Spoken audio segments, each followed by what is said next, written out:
I think a lot of our tutors get hired because they think they're an expert in whatever subject it is. But really, the reason they're hired is we think that they can communicate that subject matter to whatever student we pair them with.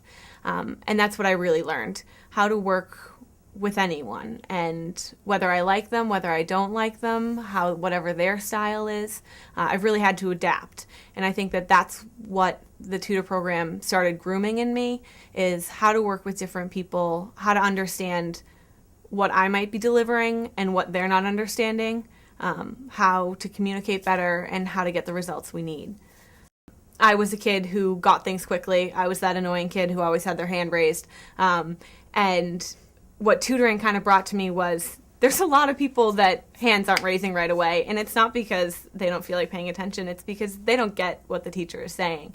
And that pervades my professional life too. So I'll be sitting working with a client, and she seems a little distracted, and I'm a little confused, and I'm thinking, okay, where is she going with some question that I'm asking? And I look up at her desk, and it says, touch everything once. And I read it and thought, of course. And during my time at Bentley, I coached a student in organization, and that was the one thing that we taught him. He had pretty severe ADHD, and part of it was with his email. You get that email, and you either delete it, you respond to it. Really, those are your options. You delete it or you respond to it. Tutoring has definitely impacted my experience as an auditor on a day-to-day basis. I'm every day sitting with clients, asking questions and trying to understand why they've done something or how they've done something. My tutoring experience has allowed me to not only consider what exactly I'm saying, but how it's being delivered, what the other person is thinking, really how to communicate. And I think that being the coordinator and sometimes delivering bad news, and I think tutors do it too. Tutees are late. Tutees don't necessarily do the work they're supposed to. And I think being able to sit down and say, you're not meeting my expectation was really difficult to do as a student, is still difficult to do as a professional. But it groomed me for those conversations with clients. And it made me really consider my delivery and think about, what is my listener thinking of? I really love trainings. Some people hate trainings. Some people sit in trainings and think, wow, they've wasted a whole day of mine.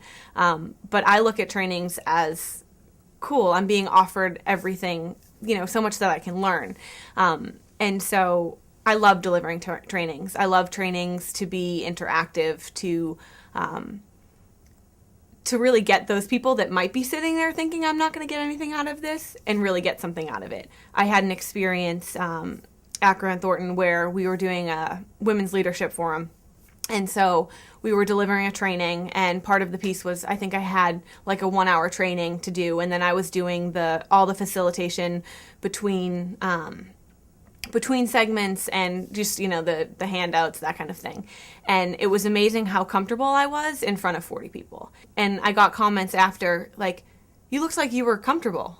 And it was true. I was comfortable because that was a setting I was used to from my coordinator position. Going further, I love the one-on-one piece with coaching too.